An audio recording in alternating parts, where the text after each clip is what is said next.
Hello to all students. आज हम एक नए फाइलम पॉरीफेरा के बारे में जानेंगे। उसके सबसे पहले हम इंट्रोडक्शन, फिर जनरल कैरेक्टरिस्टिक्स और फिर उसके बाद उसके क्लासिफिकेशन के बारे में देखते हैं। सबसे पहले हम जानते हैं कि पॉरीफेरा फाइलम है, उसमें कौन से एनिमल्स इंक्लूड किए गए हैं। उनमें स्पॉन्जेस इंक्लूड किए गए हैं। और स्पॉन्जेस के नेचर के विषय में अगर हम जाने तो हम सबसे पहले एक साइंटिस्ट हैं एलिस।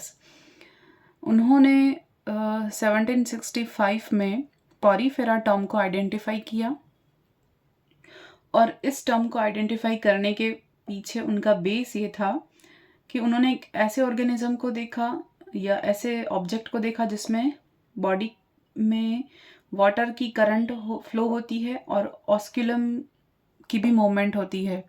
ऐसे दो स्ट्रक्चर उन्होंने देखे और बॉडी पर पोर्स देखे, तो उन्होंने एलिस ने आइडेंटिफाई किया पॉरीफेरा को सबसे पहले।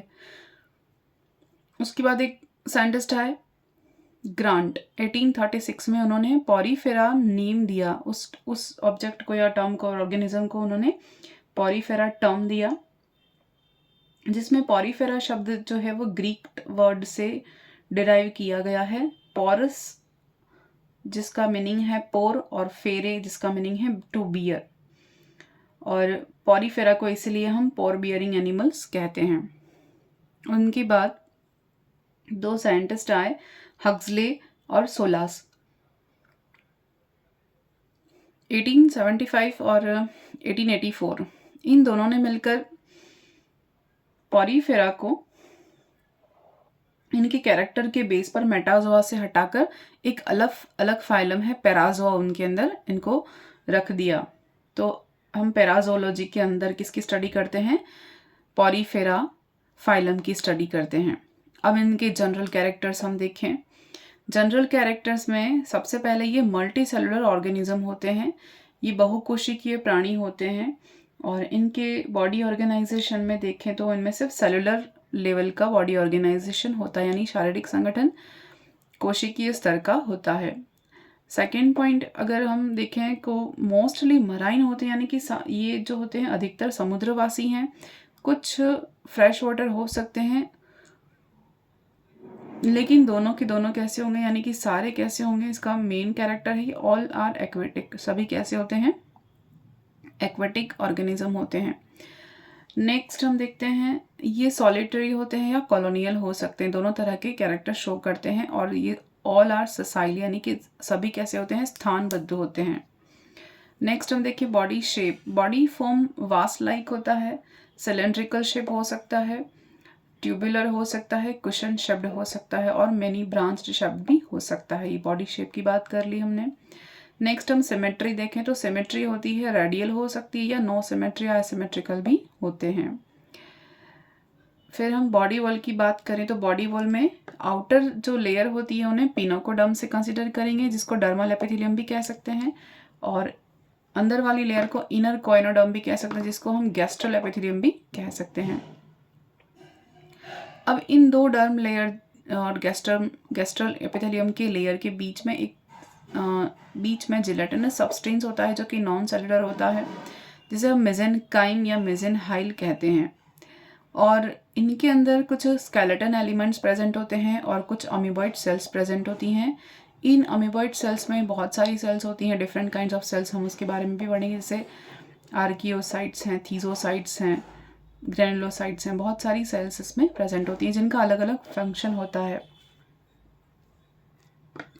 फिर हम देखें सेल जो होती है लूजली अरेंज्ड होती है, यानी ढीले ढीले पैक्ड होते हैं जो सेल्स होती हैं कोशिकाएं वो, क्योंकि कोशिकीय स्तर का या सेलुलर ग्रेड का ऑर्गेनिज्म होते हैं, इनमें टिश्यू बेस्ड नहीं होते हैं, टिश्यू या ऑर्गन सिस्टम इसमें या ऑर्गन नहीं पाया जाता, तो do not form definite layer, यानी कि कोई लेयर प्रेजेंट नहीं होती है, बस सेल आपस में अरेंज्ड होती हैं और वो भी टाइटली नहीं होती हैं, लूजली पैक्ड होती हैं। तो इसीलिए इनको हम ट्रूली डिप्लोब्लास्टिक कंसिडर नहीं कर सकते हैं, क्योंकि यहाँ पर ट्रूली कोई एक्टोडर्म या एंडोडर्म या मेसोडर्म प्रेजेंट नहीं होती है। यहाँ पर सिर्फ आउटर सरफेस पर पिनेकोडर्म, इनर सरफेस पर कोइनोडर्म और सेंट्रल लेवल पर जिलेटिनस मेसेनहाइल प्रेजेंट होता है। फिर हम देखें यहाँ पर बॉडी विथ मैनी पोर्स, उन पर बहुत सारे पोर्स प्रेजेंट होते हैं जिन्हें हम ऑस्टिया कहते हैं, और ये सब मिलकर कैनाल्स बनाते हैं और चैम्बर बनाते हैं। ये सभी की सभी किस में हेल्प करते हैं, वाटर फ्लो में हेल्प करते हैं। और अधिकतर पानी, मोस्टली जो वाटर होता है वो कहाँ चला जाता है, वो ऑस्कुला के थ्रू बाहर की ओर निकल जाता है। तो बॉडी पर पोर्स होते हैं जिनसे पानी अंदर की ओर एंटर करता है और ऑस्कुलम के थ्रू बाहर निकल जाता है। फिर हम देखें कोएनोसाइट्स। कोएनोसाइट्स या फ्लैजिलेटेड जो कॉलर सेल्स होती हैं वो क्या करेंगी, उन चैम्बर्स को लाइन करेंगी, उन चैम्बर्स के चारों ओर ये कवर्ड होती हैं। Sponges are the only metazoans having coenocytes, यानी कि स्पॉन्जेस केवल अकेले ऐसे मेटाजोन यानी बहुकोशिकीय प्राणी हैं जिनमें क्या प्रेजेंट होती है, कोएनोसाइट्स प्रेजेंट होती है। नेक्स्ट, स्केलेटन ऑफ कैलकेरियस और siliceous spicules of protein sponges fibre. अब ये क्या कह रहे हैं, इन कोशिकाओं में स्पिक्यूल्स प्रेजेंट होती हैं। ये स्पिक्यूल्स हो सकती हैं प्रोटीनियस हो सकती हैं, सिलिशियस हो सकती हैं और कैलकेरियस हो सकती हैं। तो अलग अलग तरह की इनमें स्पिक्यूल्स प्रेजेंट होते हैं। कुछ में प्रेजेंट होते हैं, कुछ में 2 भी हो सकते हैं, किसी में नहीं भी हो सकते। उसके बाद हम डाइजेशन की बात करें तो डाइजेशन इनमें इंट्रासेलुलर होता है। इंट्रासेलुलर यानी ऐसा डाइजेशन जो कि किसी कोशिका के या सेल के अंदर हो, इनसाइड होता हो, तो उसे हम इंट्रासेलुलर डाइजेशन कहेंगे। इसमें कोई रेस्पिरेटरी ऑर्गन प्रेजेंट नहीं होता, कोई एक्सक्रीटरी ऑर्गन प्रेजेंट नहीं होता। फिर कॉन्ट्रेक्टाइल वैक्यूल की बात करें तो कॉन्ट्रेक्टाइल वैक्यूल वैसे तो प्रोटोजोआ का कैरेक्टर है, लेकिन ये कुछ फ्रेश और ये हम पॉरीफेरा पढ़ रहे हैं, लेकिन इसमें कुछ फ्रेश वाटर पॉरीफेरेंस ऐसे हैं जिनके अंदर कॉन्ट्रेक्टाइल वैक्यूल प्रेजेंट हो सकती है। फिर हम नर्वस सिस्टम की बात करें, नर्वस सिस्टम प्रिमिटिव टाइप का होता है और बाईपोलर हो सकता है या मल्टीपोलर हो सकता है। असेक्सुअल रिप्रोडक्शन की बात करें तो ये बर्ड्स के थ्रू या गैम्यूल्स के थ्रू असेक्सुअल रिप्रोडक्शन होता है, बर्डिंग के थ्रू या गैम्यूल्स के थ्रू यहाँ पर असेक्सुअल रिप्रोडक्शन हो सकता है। नेक्स्ट हमारा नेक्स्ट पॉइंट है सेक्सुअल रिप्रोडक्शन। स्पॉन्जेस में या पॉरीफेरेंस में सेक्सुअल रिप्रोडक्शन होता है और किसके थ्रू होता है, ओवा या स्पर्म के थ्रू होता है, और इनमें रीजनरेशन पावर होती है। तो हम कहेंगे कि ओवा या स्पर्म कैसे रहेंगे इसमें, इनमें मैंने बताया था मेसोहाइल या मेसेनकाइम जो जिलेटिनस मेसेनहाइल होती है, उनमें अमीबॉइड कुछ सेल्स पाई जाती हैं। उन अमीबॉइड सेल्स में आर्कियोसाइट सेल्स प्रेजेंट होती हैं जो किसकी तरह एक्ट करती हैं, वो ओवा और स्पर्म की तरह एक्ट करती हैं, यानी दोनों जो है एक ही बॉडी में पाए जाते हैं। इसलिए ऑल स्पॉन्जेस आर हर्मेफ्रोडाइट, सारे के सारे स्पॉन्जेस कैसे हैं, हर्मेफ्रोडाइट हैं, उभयलिंगी हैं, लेकिन इनमें क्या होता है, क्रॉस फर्टिलाइजेशन होता है। फिर हम देखें क्लीवेज होलोब्लास्टिक होता है, यानी कि विदलन कैसा होगा, पूर्णभंजिया होलोब्लास्टिक क्लीवेज होगा, और इनका डेवलपमेंट कैसा होगा, इनडायरेक्ट होगा और through a free swimming ciliated larva. इनमें इनडायरेक्ट डेवलपमेंट होता है जिसके कारण का क्या बनता है, सेलिएटेड लार्वा बनता है जो कि कैसा रहेगा, स्विमिंग करता हो यानी फ्लोट करता हो या फ्री स्विमिंग रहेगा। और इनके जो लार्वा बनते हैं इनको हम एम्फीब्लास्टुला या पेरेन्काइमुला कहते हैं। तो ये हमने कैरेक्टर देखे पॉरीफेरेंस के जनरल कैरेक्टर्स। इसके बाद हम इसको डिटेल में भी देखेंगे जो आप ज़रूरी होगा उनके लिए। फिर क्लासिफिकेशन देखते हैं, पॉरीफेरेंस का क्लासिफिकेशन, वर्गीकरण का आधार क्या है अपना यहाँ पर,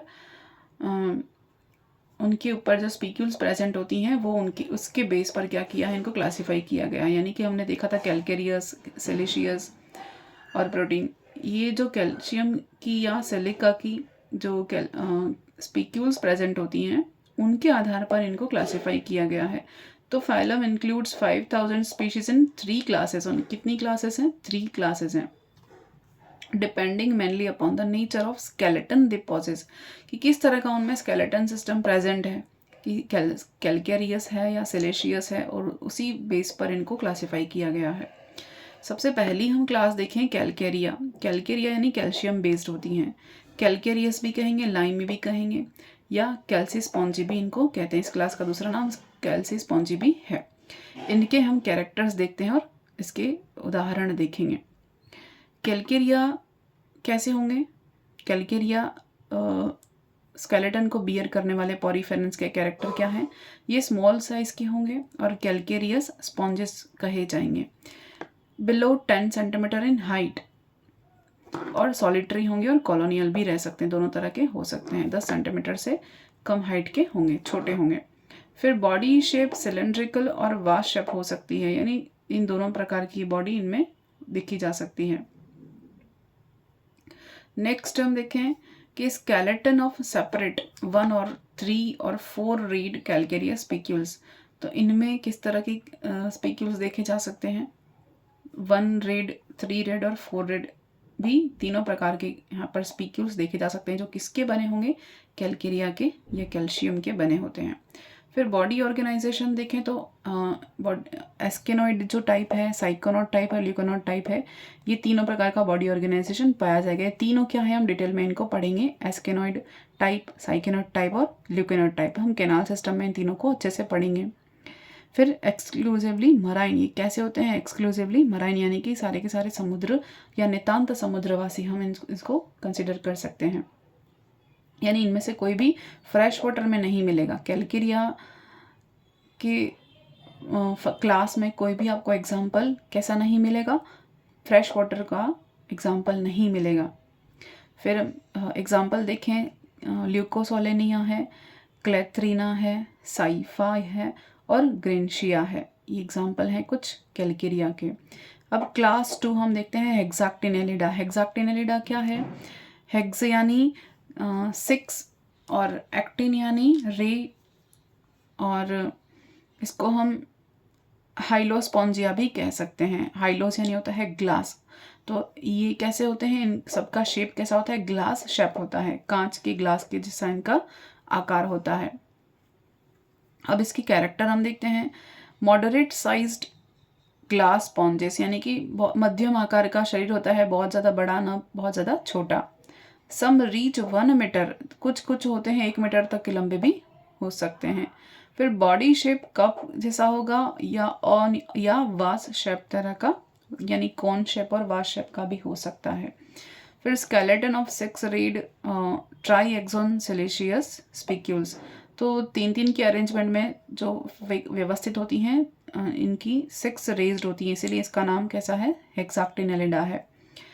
और यानी कि स्पिक्यूल्स कैसे हैं, 3 अरीय स्पिक्यूल्स पाए जाएंगे। ये स्पिक्यूल्स का टाइप भी हम देखेंगे ताकि आपको आइडिया आ जाए कि ये एक्चुअली स्पिक्यूल्स का अरेंजमेंट होता क्या है।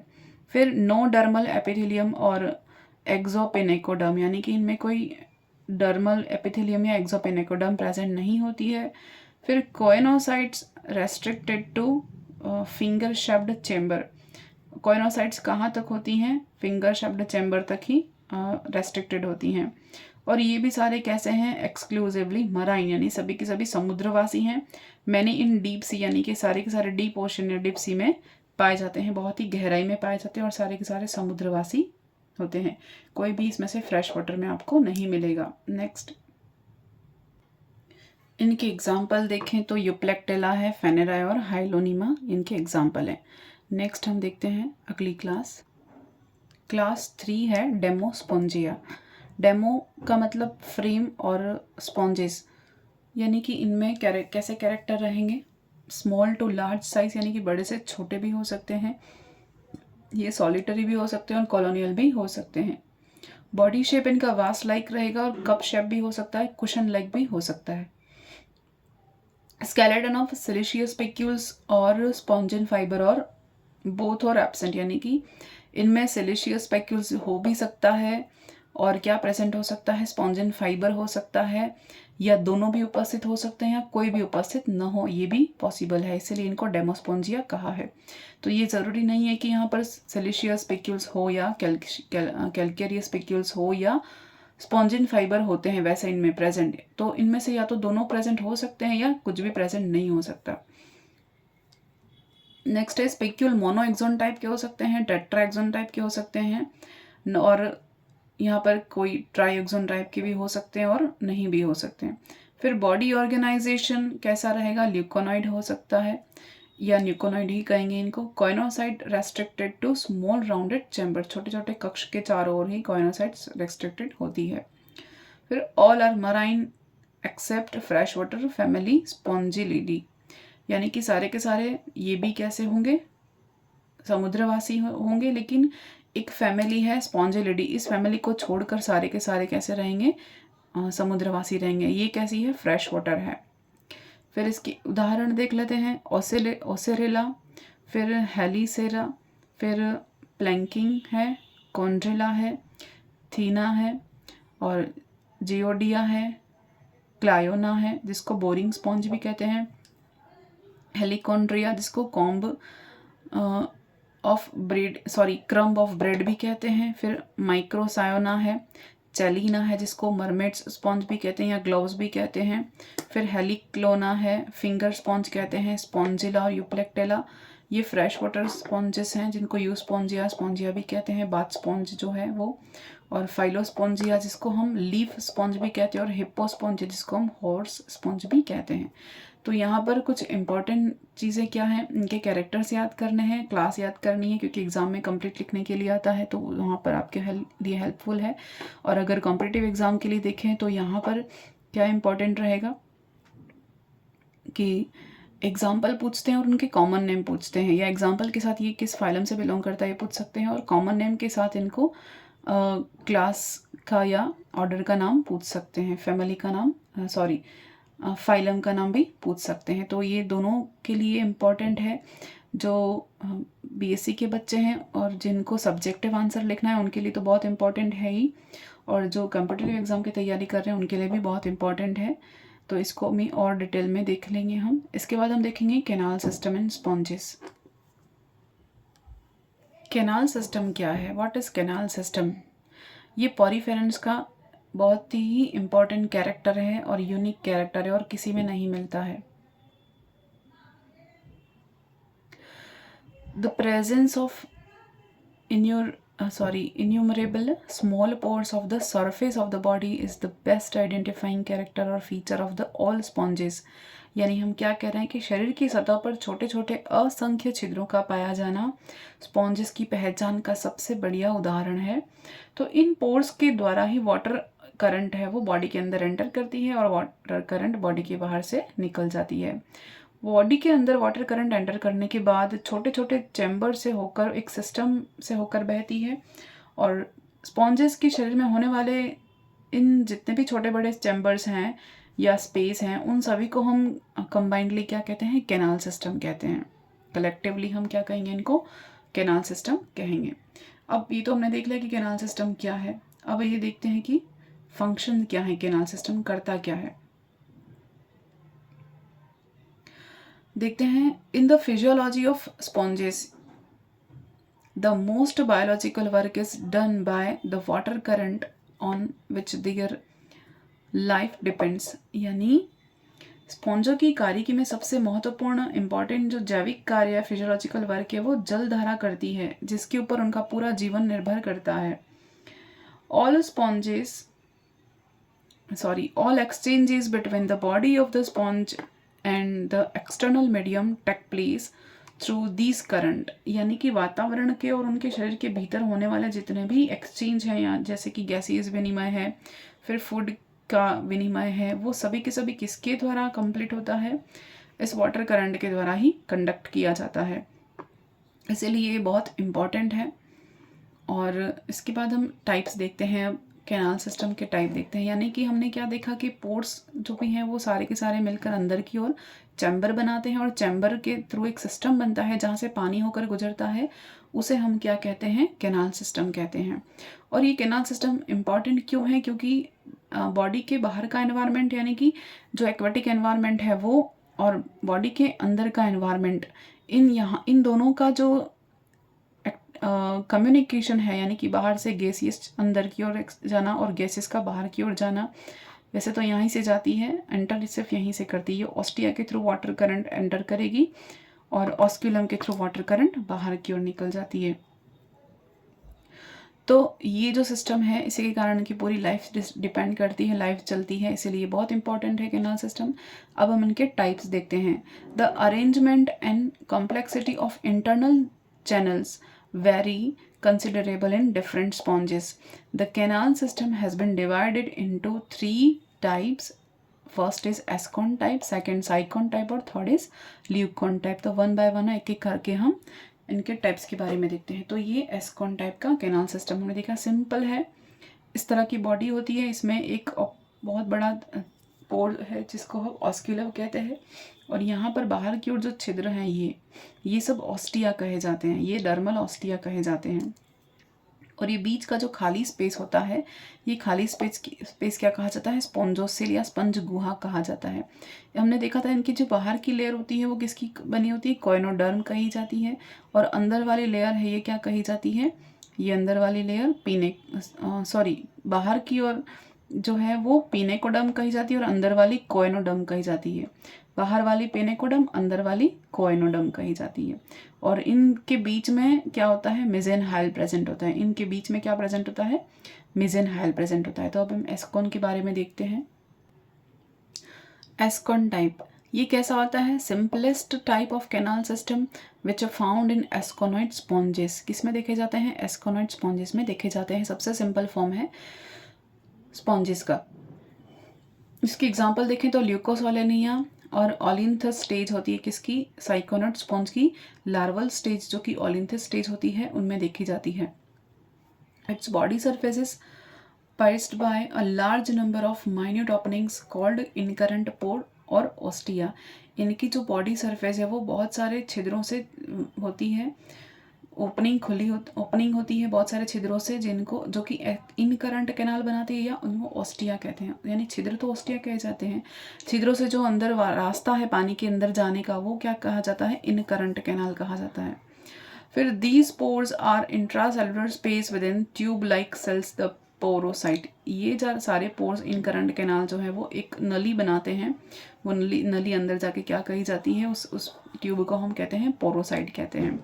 Which extend radially into mesenchyme and open directly into स्पॉन्जोसिल।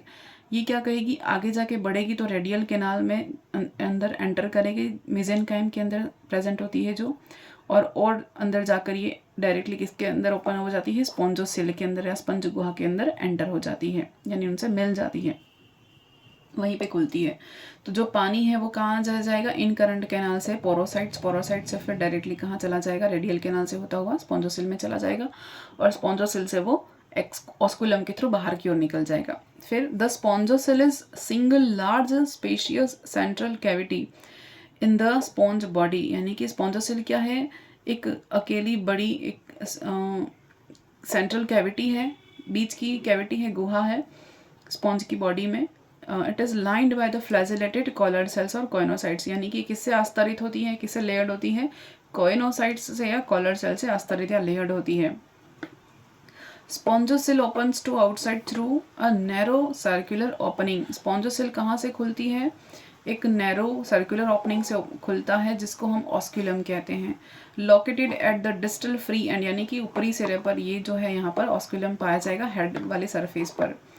And often fringing with large monoaxon spicules. तो इसके चारों मोनोएक्सोन स्पीक्यूल्स प्रेजेंट होते हैं जो कि इसको ओपन करने का और बंद करने का काम करते हैं। तो अगर हम एस्कॉन टाइप है, जो जबकि सबसे सिंपल टाइप अपन ने देखा था, उसमें इंग्रेसिंग वाटर, यानी वाटर अंदर की ओर जाएगा, किसके थ्रू जाएगा, ऑस्टिया के थ्रू जाएगा। फिर कहाँ एंटर करेगा, स्पॉन्जोसिल में एंटर करेगा, और बाहर कहाँ से निकलेगा, ऑस्कुलम से बाहर निकलेगा टू आउटसाइड। तो ये सिंपलेस्ट टाइप होता है। हमने यही देखा कि simplest type of canal system कौन है, एस्कॉन टाइप है। किसकी बात कर रहे हैं अपन, एस्कॉन टाइप की बात कर रहे हैं, एस्कॉन टाइप की बात कर रहे हैं। फिर साइकोन टाइप, साइकोन क्या है, नेक्स्ट सेकेंड वाला देखते हैं।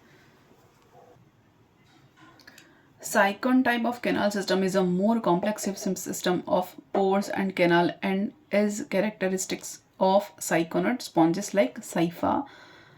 अब हम क्या देखेंगे कि साइकोन टाइप है वो पहले से ज़्यादा कॉम्प्लेक्सिव है, थोड़ा जटिल है, और इनमें पोर्स और कैनाल्स जो प्रेजेंट होती हैं इनका विशिष्ट कैरेक्टर है, क्योंकि ये बहुत कॉम्प्लेक्सिव होता है, एक विशिष्टता लिए होते हैं ये साइकोनॉइड, या हम कहें कि इन एम्ब्रियोनिक डेवलपमेंट ऑफ साइफा के जब भ्रूणीय परिवर्धन होता है तब हम देखते हैं इसमें साइफा के भ्रूणीय परिवर्धन में क्या देखा जाता है, clearly shows that asconoid pattern converting into syconoid pattern क्या दिखता है कि एस्कॉन पैटर्न किस में बदल रहा है, साइकोनेट पैटर्न में बदल रहा है। तो ये कहाँ से पता चलेगा इसकी एम्ब्रियोनिक डेवलपमेंट की जब स्टडी करते हैं तो वहाँ से क्लियरली शो होता है कि एस्कॉन से ही किसका फॉर्मेशन हुआ है, साइकोन का फॉर्मेशन हुआ है। किससे? पोर्स का बढ़ जाना और रेडियल कैनाल का बढ़ जाना। तो ये थोड़ा सा कॉम्प्लेक्सिव हो जाता है। फिर body wall of syconoid sponges includes 2 types of canal system, incurrent canal और रेडियल कैनाल। तो वहाँ पर तो सिर्फ इन करंट कैनाल थी, ये भी शो नहीं हुआ स्पॉन्जोसेल डायरेक्टली इन करंट कैनाल के थ्रू, ये चलेगा ऑस्टिया के थ्रू। यहाँ पर रेडियल कैनाल भी प्रेजेंट है, इसलिए इसमें थोड़ा सा कॉम्प्लेक्शन बढ़ जाता है। नेक्स्ट हम देखते हैं, यहाँ हम देखें तो ये ऑस्क्यूलम है, ये स्पॉन्जोसेल है, और ये जो चैम्बर है या जहाँ से इन करंट कैनाल से अंदर की ओर जा रहा है वो प्रोजोपाइल कहा जाएगा, और अंदर वाला पोर है वो एपोपाइल कहा जाएगा। यहाँ पर कोइनोडम अंदर की ओर, बाहर की ओर पेनेकोडम, और बीच वाली मेजेनकाइम। तो ये स्ट्रक्चर है किसकी? साइकोनॉइड की। ये थोड़ा सा इसके कंपैरिजन में थोड़ा सा कॉम्प्लेक्सिव होता है। किसके कंपैरिजन में? एस्कॉन टाइप के कंपैरिजन में ये थोड़ा सा कॉम्प्लेक्स होता है, जटिल होता है। You can show here leucon, sorry ये क्या था, हाँ थर्ड हम देखें, थर्ड अपना है ल्यूकॉन टाइप। हाँ, इसको हम कंटिन्यू करते हैं। इन करंट पोर्स, ये है साइकोनॉइड का कंटिन्यूशन में है। इन करंट पोर्स और डर्मल ऑस्टिया, यानी कि इनमें क्या होता है, इन करंट जो वाटर है वो इन करंट कैनाल से एंटर करेगा, और कहाँ से एंटर करेगा? डर्मल ऑस्टिया से एंटर करेगा। कहाँ पर? इन करंट कैनाल में। उसके बाद open into the incurrent canal, these canals are non flagellated, यहाँ ये नॉन फ्लैजिलेटेड होती हैं। As they are lined by pinacocytes, क्योंकि यहाँ ये पेनेकोसाइट से लाइंड होती है, इसीलिए कैसी है, इनमें फ्लैजिला प्रेजेंट नहीं होते हैं। And lead into adjacent radial canal through minute openings called porocytes. अब यहाँ पर ये आगे जाकर छोटे छोटे पोर, ये जो मिलकर इन करंट कैनाल आगे जाकर एक छिद्र में खुलते हैं, जिनको हम प्रोजोपाइल कहते हैं। प्रोजोपाइल के थ्रू ये रेडियल कैनाल बनाएंगे, और रेडियल कैनाल से ये आगे की ओर एंटर करेगा स्पॉन्जोसेल में, जो कि एपोपाइल के थ्रू एंटर करेगा। तो रेडियल कैनाल किसे होते हैं? रेडियल कैनाल फ्लैजिलेटेड चैम्बर जो कवर्ड होते हैं किसके थ्रू? फ्लैजिला के थ्रू। इसलिए ये कोइनोसाइट्स या फ्लैजिलेटेड कॉलर सेल्स के थ्रू कवर्ड होते हैं। कौन? Radial canal. और क्योंकि अंदर की साइड प्रेजेंट होते हैं और बाहर की साइड पिनेको साइड प्रेजेंट होती है। As only they are lined by choanocyte, these canal open into the central spongocoel by internal ostia और एपोपाइल। ये जो कैनाल है वो कहाँ ओपन होगी? सेंट्रल स्पॉन्जोसेल में ओपन होगी, और इंटरनल ऑस्टिया और एपोपाइल, यानी कि अंदर की ओर के ऑस्टिया क्या कहे जाते हैं? एपोपाइल कहे जाते हैं। रेडियल कैनाल से पानी कहाँ जाएगा? स्पॉन्जोसेल में जाएगा।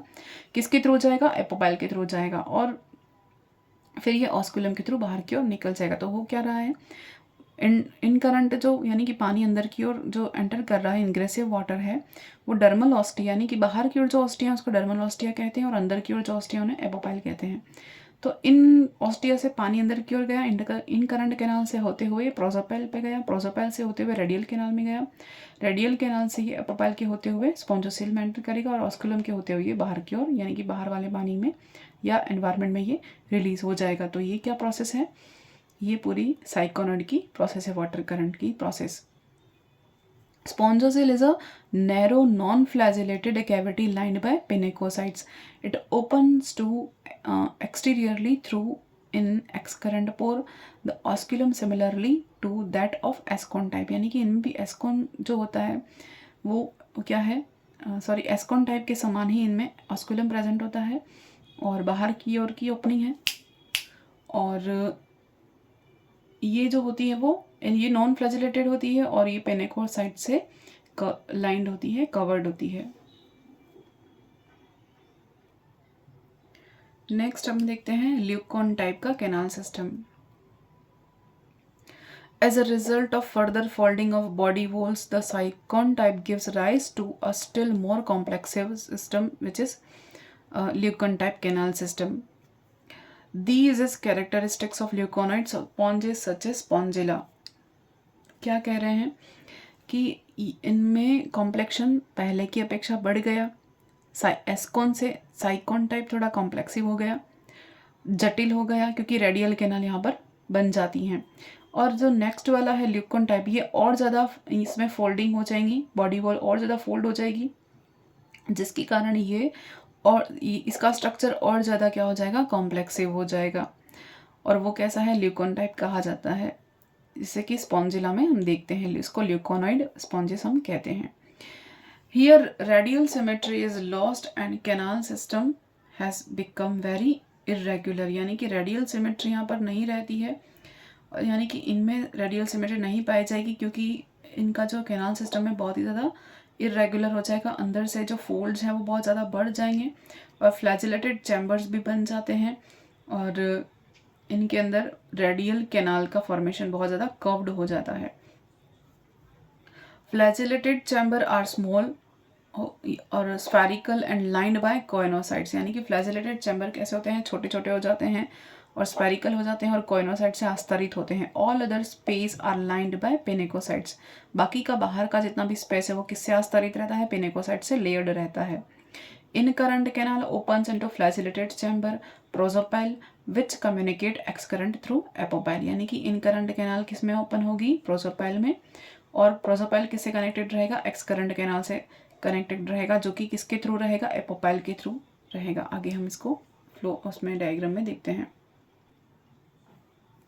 यहाँ हम देखें, ingressive water enters into the incurrent canal through the dermal ostia. Incurrent canal से पानी कहाँ की ओर जा रहा है, प्रोसोपाइल से फ्लैजिलेटेड चैम्बर की ओर एंटर कर रहा है, जो कि कोइनोडर्म से आस्तरित होते हैं, और ये किससे आस्तरित होते हैं, पिनेकोडर्म से आस्तरित होते हैं। फिर ये एपोपाइल के थ्रू कहाँ एंटर करेगा, एक्स करंट कैनाल में एंटर करेगा, और ये एक्स करंट कैनाल ऑस्कुलम के थ्रू कहाँ खुलेगा, आउटसाइड, यानी बाहर के वातावरण से, एनवायरनमेंट से कम्युनिकेट करेगा। तो ये था ल्यूकोन सिस्टम।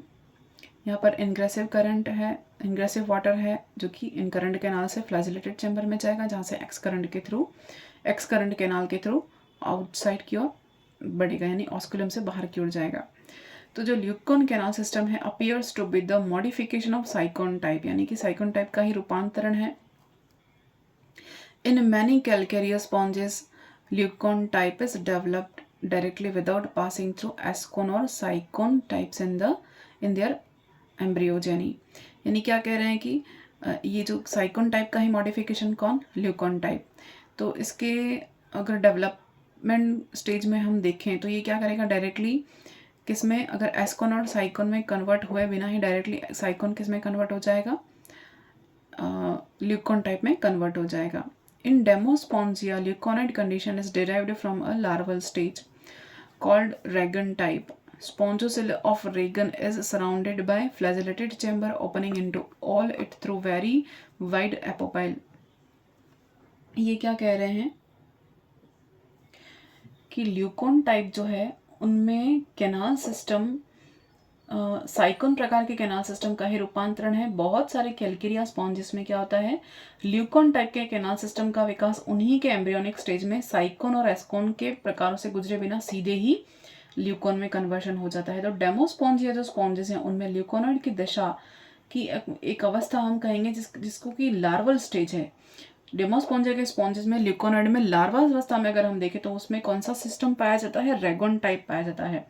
और ये लार्वा की जो स्पॉन्ज कैविटी है उसमें चारों ओर से फ्लैजिलेटेड चैम्बर प्रेजेंट होते हैं, जो कि चौड़े चौड़े बड़े बड़े यहाँ पर एपोपाइल प्रेजेंट होते हैं, जिसके द्वारा एपोपाइल से ये स्पॉन्जोसिल में ओपन होते हैं। और स्पॉन्जोसिल के हेड पर यानी कि टॉप पर, शिखर पर केवल एक ऑस्कुलम होता है, सब में एक ही होता है। रेगन लार्वा में इस प्रकार का कैनाल सिस्टम जो होता है वो किसी भी एडल्ट दूसरे अदर स्पॉन्जेस में नहीं होता है, इसलिए यूनिक है रेगन टाइप और बहुत ही टिपिकल होता है। और डेमोस्पोंजिया स्पंजों में रेगन अवस्था में डिराइव्ड, डेमोस्पोंजिया स्पॉन्जेस कहाँ से किससे डिराइव्ड हो रहे हैं, रेगन अवस्था से डिराइव्ड होते हैं, इसीलिए ल्यूकोन टाइप के जो कैनाल सिस्टम है उनको रेगन टाइप भी कहा जाता है।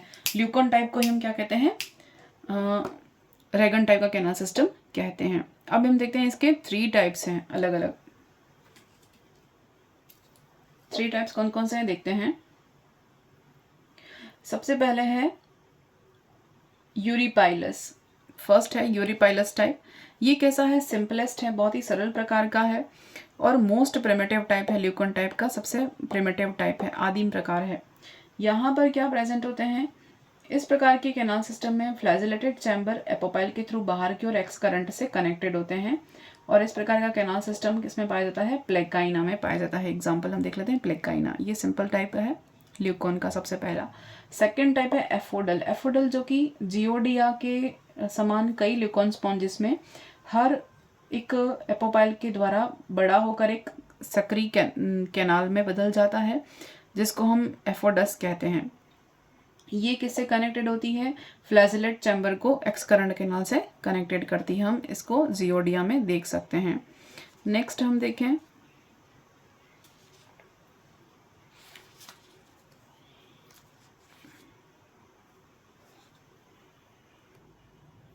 लास्ट है अपना डिप्लॉइडल टाइप।